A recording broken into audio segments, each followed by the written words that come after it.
Hi, this is the Hotbox, telling you that this video might have some sensitive stuff in it, so take a second if you need to and go check out something else.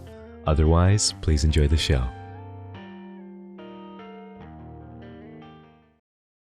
This world is full of monsters. Believe me, I would know. I've played Gmod Dark RP. Shut the f up, you're British. But monsters aren't always lurking in online servers or in your local Trader Joe's. Some monsters are hiding in plain sight, in the eyes of thousands and even millions. So many times do we give a platform to people who are not what they say they are. People exploit trust for many selfish reasons. They want money, power, or sometimes something far more sinister. And that is the case for our subject today, Minecraft YouTuber, streamer Jikishi, also known as Demetrius. Before we proceed, I would like to once again warn you, the audience, that we will be discussing some potentially triggering material that includes the violation of minors. This material will include such things as victim accounts, so please do what you have to do to look after yourself, and viewer discretion is advised. And with that in mind, let's buckle up, sit back, and unpack the story of Jikishi. Welcome back to the channel, new and returning, young and old, fans, haters, and everyone in between. If you're new here, why not subscribe? It's quick, it's easy, just takes a second, and you can always undo it, but it really does help out the channel a lot, so thank you. This situation is already several weeks old. However, I wanted to make sure that I got all the information, and for that, a degree of patience is necessary. But I'm here to present you the situation as it stands today. And let's start with the person in question. Jikishi, aka Demetrius, was a 22-year-old YouTuber, Twitch creator, and Dream SMP member. Looking into his history, it seems Jikishi was part of several small content creator groups, including one called The Empire that you can find mention of around the internet. Jikishi has 21.5k followers right now on Twitch. This guy's been underrated for such a long time. He used to be in our content creation group called The Empire. Jikishi was far from hated. They were always spoken of highly by friends and colleagues. And it seems Jikishi first came into contact with Dream when Dream not only rated their stream, but made a sizable $2,000 donation. Yo, what's up? What's up? Wait, what? What? What? Huh? Hello? What? There's no way. Wait. Yo, what the what? Welcome everybody. What the? Hello and welcome to the stream, everybody. What? I'm trying not to cry. Thank you guys so much. You love my nails. Thank you. Thank you for all the gifteds. Thank you for all the thank you for all the biddies, the follows. Dream. Yes, actually Dream. I love you guys. Thank you. I can't say enough. Dream, there's no freaking way. A $2,000 donate. Dream. What the heck? Thank you so much. What? Invest in Jikishi stonks right now. Thank you, Dream. You and your community are awesome. And he's getting like thousands of likes per tweet now, like 1 to 2,000, which is insane, bro. Like just overnight. And this just goes to show, guys, you know, miracles happen, bro. From here, it is inferred that Dream maintained contact with Jikishi until Jikishi was eventually invited to the Dream SMP. Jikishi Demetrius went trending in the United States and in video games on Twitter. So check this out. He tweeted, "What's this? I'm one of the newest members of Dream SMP. Can't wait to make new friends and great memories." Like, dude, oh my god. And look at that. Look at the picture. Oh my god, you're greasy. I realize not everyone knows what that is, and to the older members of the audience, I might be speaking in tongues. To clarify, the Dream SMP is a private, whitelisted survival multiplayer Minecraft server played on by the Dream team and their friends. Survival multiplayer is where the SMP comes from. The server is famous for being a roleplay themed server with mostly improvisational plots, and a rich history of alliances, wars, factions, and characters. They have Twitch and YouTube accounts for streams, VODs, and server highlights. The Dream Team is a group of YouTubers who create content about Minecraft. The team and their friends make a rich cast, including such people as Dream himself, George Not Found, Sapnap, Bad Boy Halo, Technoblade, Wilbursoot, and Ranboo. So with such big names on the server already, you can imagine that everyone was excited and in Jikishi's corner when they were invited. But within 48 hours of joining on October 23rd, Jikishi was removed on October 25th under accusations of multiple minors.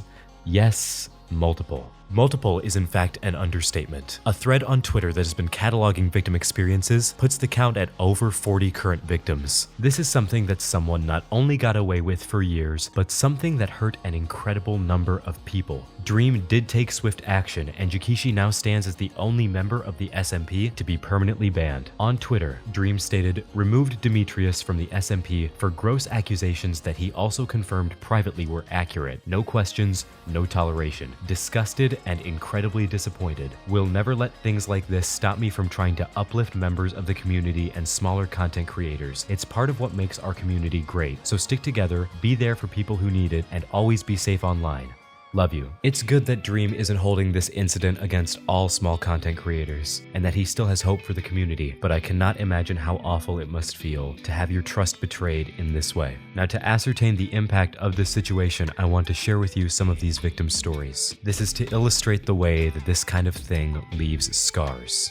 The first story comes from victim A. It reads, "I honestly never thought I would share my story publicly like this. This is something I hate to have to do, but I feel like I should and need to speak out about my experience with Demetrius in light of recent events. This is going to be hard, and I'm scared, but I can't stay silent and watch him gain a platform of other young girls this could possibly happen to. This all started in October of 2016, when I was 13 years old and he was 17. I met him through Minecraft and a mutual friend. We started talking and progressively got real close. We talked every day and eventually started dating in December of 2016. Long story short, we broke up in March of 2017 and stopped talking for a while." Pause, because there is something disgusting about the thought of a 17-year-old, someone who is almost an adult, taking advantage of someone who is barely a teenager, and doing it so blatantly with no remorse. I understand there are some relationships that have small age gaps of a year or two, but this kind of power imbalance is utterly creepy. Victim A goes on, "We started talking again in January of 2018 and became even closer than we were before. We were best friends and he was there for me when nobody else was. I trusted him and truly believed he cared about me. Our relationship turned from best friends to really quickly. He constantly asked me for favors, including and videos. We exchanged pictures multiple times. He asked me for pictures every day and saved the pictures I had sent him on a folder on his computer." Wow, that went from felony to hyper felony. Way to go, Jikishi. Victim A says, "At this time, I was 14 and he was 19. He was streaming on Twitch during this time and I supported him through everything. I even edited his stream highlight videos and modded for him. Then we started dating again in May of 2018. I broke up with him shortly after this, but he wanted to continue being friends with benefits, in his words. He still wanted for me and wanted to do things in Discord calls as well. I vocally told him I didn't want to do this, but he asked and begged me anyways, so I did, despite not wanting to. He made sexual comments about me and my body, made jokes and talked about sex in detail all the time, even when I told him I was uncomfortable with it. He made many jokes, even on his streams, about me turning 16 because it was legal in his state. He wanted to make plans to visit me where I lived, and we actually almost met up in California. He explained to me what he wanted to do with me when we met up, describing activities in detail. Since it was illegal, he made me promise not to tell anyone if it happened. It would have happened over the summer of 2018. I would have been 14 and he would have been 20 at the time, since his birthday is in May. This is the stuff of nightmares. Listening to the way this guy thinks, he feels like he's got every base covered and every little detail looked after because he's made so many kids, literal kids, feel like they're powerless. What kind of sick, twisted person has to prey on children to feel better about themselves? Victim A says, "After a while, I expressed to him again that I was extremely uncomfortable and that it wasn't normal for someone who was strictly my friend to act this way towards me. I told him many, many times that we were just friends and absolutely nothing else. He would stop for a week and then continue harassing me and begging me for nudes and other things again. No matter how many times I told him I was uncomfortable and wanted him to stop, He didn't. I'm not the only girl Demetrius has done this to. Please be cautious about who you give a platform to. Thank you for taking the time to read. The post also includes multiple screenshots. There are some that establish a conversation log with Demetrius. We have a Snapchat screenshot. Well, for one, you're actually cute. Like, I'll keep it real. Haven't had a good nut in a while. Need to wash my mouth with isopropyl alcohol. There are other chat logs. Jikishi says things such as, "You said 7 nudes for the final meme, remember that." What is he, a Skyrim merchant? Cash it as wares, if you have coin. He says, "Since you did it consensual and I didn't force you, it would just be getting us both in trouble." This is classic manipulation. This is making the victim feel like they are powerless, when really all of the power is in their hands. There's talk of handcuffs. Jikishi is also incredibly self-aware, saying such thing as, "If anyone ever saw our convos, yikes." Hi Jikishi, my name's Anyone. Broke out the all caps for this one. You need to actually visit me or me visit you, but don't forget age of consent here is 16. What?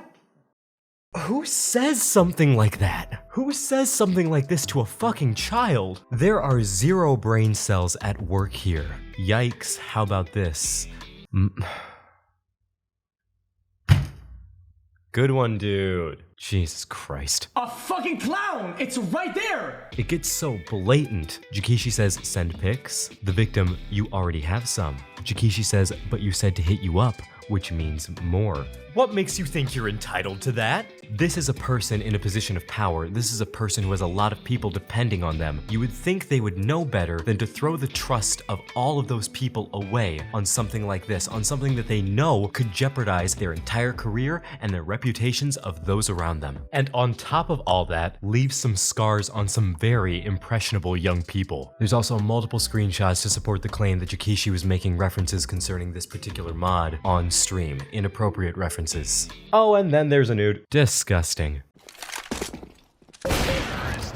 This story is from Victim B. This isn't going to be easy for me to write, and I don't know how to say this, and I never wanted to open up about this because at one point I was very close to this person. However, due to the recent event of him joining a considerably large content creator group and gaining exponentially more exposure, I feel like it's my responsibility to bring this to light in order to prevent this person from taking advantage of more young girls. When I was about 13, I met Demetrius through MCYT and mutual friends. We quickly became very close friends. Over time, the dynamic shifted from nothing more than platonic friends to him being sexual towards me and wanting sexual things from me. The earliest conversation history I have is from when I was 14 in 2018 and he was around 18 or 19. He would frequently ask me for joke about us sending them to each other and talk to me about my body. When I was 14 and 15, Demetrius and I exchanged explicit pictures, as well as him agreeing to pay me in one instance. What the frick? Huh. Didn't think the sentence, "Minecraft YouTuber pays for picture of a miner's chest," would ever leave my mouth. But welcome to 2021, people. We also discussed more about him coming to visit me in my hometown. He would get extremely pushy. I was coming from a place of eagerness to meet one of my best friends. He was not on the same page. If we would have met up that summer, I would have been 15 while he was 20, alone in a hotel room with a man who said he would try to not make advances on me. Hey men and everyone out there, here's a little memo from your favorite gender fluid hoe. It's not hard to not be a creep. You should not have to try to not make sexual advances on a minor. It should just be common sense. This talking carried on until I was 16, even after I curved him multiple times and expressed my disinterest. I can no longer ignore it as his audience of young and impressionable girls is growing by the second. This was my experience with Jikishi. I'm sharing it to prevent it from being someone else's too. Please be careful of who you keep close and who you give platforms to. Some of these screenshots are utterly ridiculous. "If you were older, I'd legit slide through," says Jikishi. The victim says, "As if you care." This is Jikishi calling a minor thick. "My head hurts." These are multiple mentions of in their chat logs. My disappointment is immeasurable, and my day is ruined. This is Jikishi being aware of the victim's age. The victim says, "I can't find a job." Jikishi says, "You're like 14. The victim says, "I know. McDonald's hires at 14 here." How are you gonna ask a kid about their McDonald's job in one sentence and then ask them for nudes in another? This is Jikishi also confirming that he PayPal'd this individual for explicit pictures. Jikishi says, "I went on PayPal the other day. I looked and I forgot that I PayPal'd you, LMFAO." Well, I have no words and I'm about to lose my lunch, so let's take a look at victim 3's account and wrap wrap this up. I'm another victim of Jinx. This is one of Demetrius's aliases, starting around April 2020. I will say that as far as I know, he is planning on admitting to it all. And I'll be honest, that part of the twit longer, talking about Demetrius confessing, is part of why I held out for a while, because I thought I'd see maybe if they'd make some kind of public address. But their Twitter is dead and their Twitch gone, and as far as I'm concerned, good riddance. Victim C says, "We became close friends really fast. He started asking more sexual questions. We used to play 20 questions with innocent things, and he would throw NSFW questions in. I never saw an issue, but I was never comfortable enough to answer properly, and I would generally dodge them.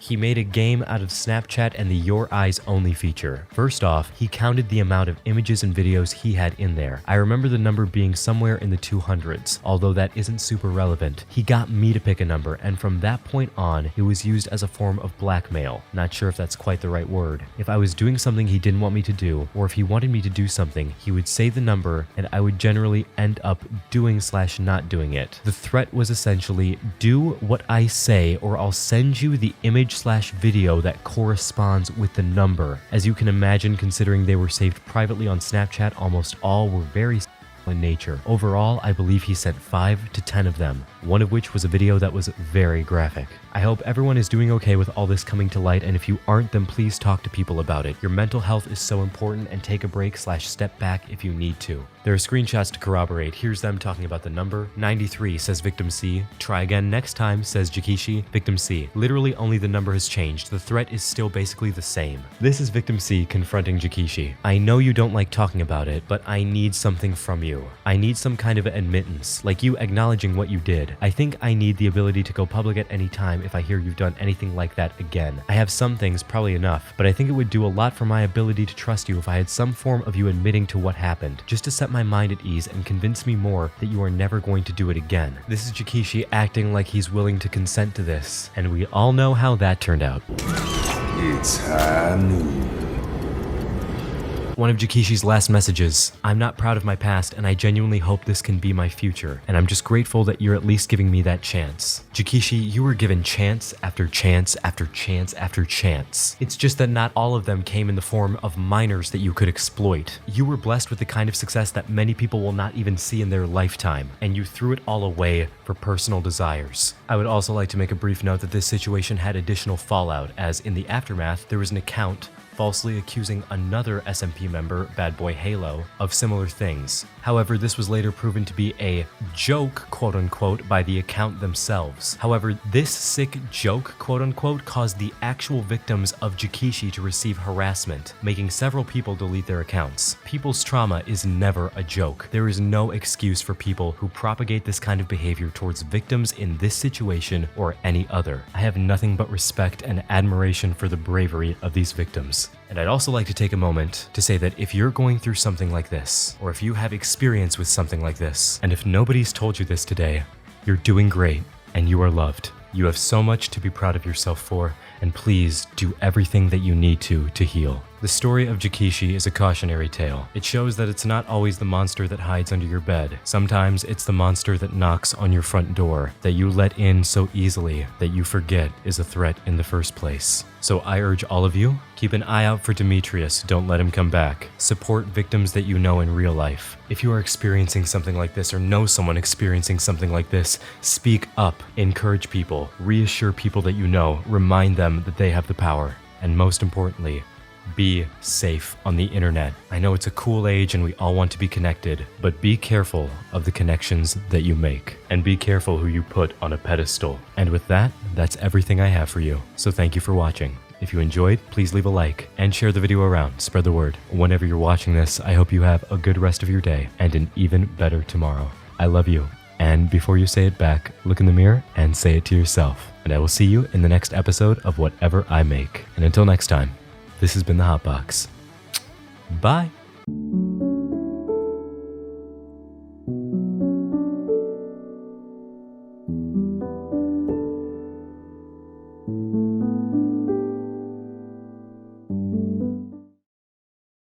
This channel is sponsored by ExpressVPN. Click the link, please. I need to buy bread. Everything's fine, cause the merch in the store is hot, it's burning, it's trending, I'm buying. Everything's fine, cause the merch in the store. I miss that outside where somebody can save me. What's he gonna do with all that stuff? You can wear it